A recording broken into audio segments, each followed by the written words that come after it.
একজন আলেমকে অভিযোগ দিয়ে প্রমাণ হওয়ার আগে পিটিয়ে মেরে ফেলবেন এবং একটা সমাজ চেয়ে চেয়ে দেখবে, এটা নিয়ে তেমন কোনো আলোচনাও নাই। আমি অবাক হয়েছি যে আমরা ভিডিওতে দেখেছি যে পানি পান করার জন্য তিনি ছটপট করছেন, তখনও পানির বোতল মুখের কাছে নিয়ে পুলিশের কর্তব্যরত কোনো এক সদস্য তিনি বোতলটা আবার ফেরত নিয়ে আসছেন, তাকে পানি পান করতে দেন নাই। এই চিত্র যতবার দেখেছি ততবার ভেতর থেকে কষ্ট অনুভব করেছি প্রচন্ড ভাবে। একজন ইমাম, তিনি কোন আকিদার, কোন মাসলাকের, কোন মানহাজের, এগুলো দেখার দরকার নাই।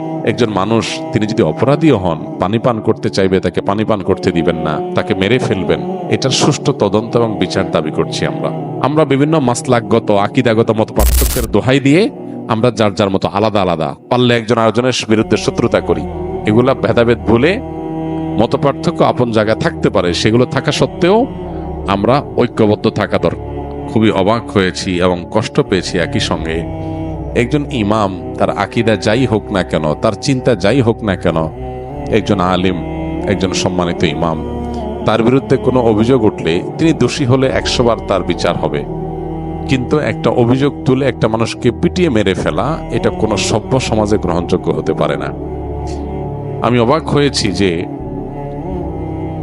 অতি সম্প্রতি এ ধরনের যে সমস্ত মবের ঘটনা ঘটেছে, আইন হাতে তুলে নেওয়ার ঘটনা ঘটেছে, সেগুলোতে যারা সরব ছিল সে মানুষগুলো এই ঘটনায় পরিপূর্ণ নীরব, তাদের মুখ থেকে কোনো আওয়াজ আমরা শুনতে পাই নাই। কি কারণে? কারণ এখানে নিহত লোকটা একজন ইমাম, সেজন্য নিহত লোকটা একজন আলেম, সেজন্য। এই যদি হয় আমাদের সমাজের অবস্থা, তাহলে এই সমাজের জন্য কোনো কল্যাণ অপেক্ষা করছে না। যারা অন্যান্য মবের বিরুদ্ধে সোচ্চার ছিলেন, এখানে এই মবের সাথে যারা জড়িত, তাদের বিরুদ্ধে সবাই সোচ্চার থাকা কর্তব্য।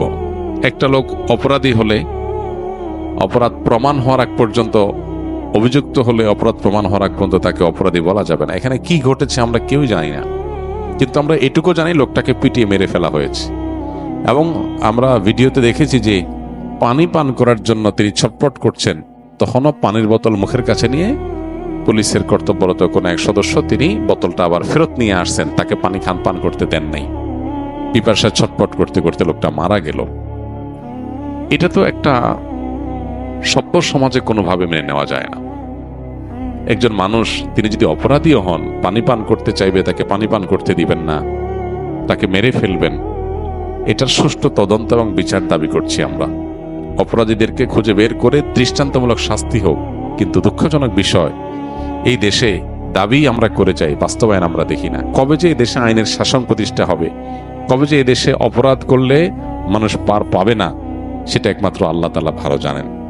আমরা স্বপ্ন দেখি এক এক সময়, এক একজনকে নিয়ে, এক এক গ্রুপকে নিয়ে, কিন্তু তারা আমাদের সে স্বপ্নগুলোকে ধুলির সাথে মিশিয়ে দেয়।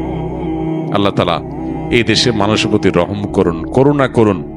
আমরা যেন এই দেশে সুশাসন পাই, সেরকম নেতৃত্ব, সেরকম লোক, সেরকম পরিবেশ আল্লাহ তাআলা আমাদেরকে মেহেরবানি করে, দয়া করে, অনুগ্রহ করে, ভিক্ষাস্বরূপ আল্লাহ যেন আমাদেরকে দান করেন। এছাড়া আমাদের কোনো আশার আলো আমরা সচরাচর দেখতে পাই না। আল্লাহর অনুগ্রহ ছাড়া আমার কোনো উপায় নেই।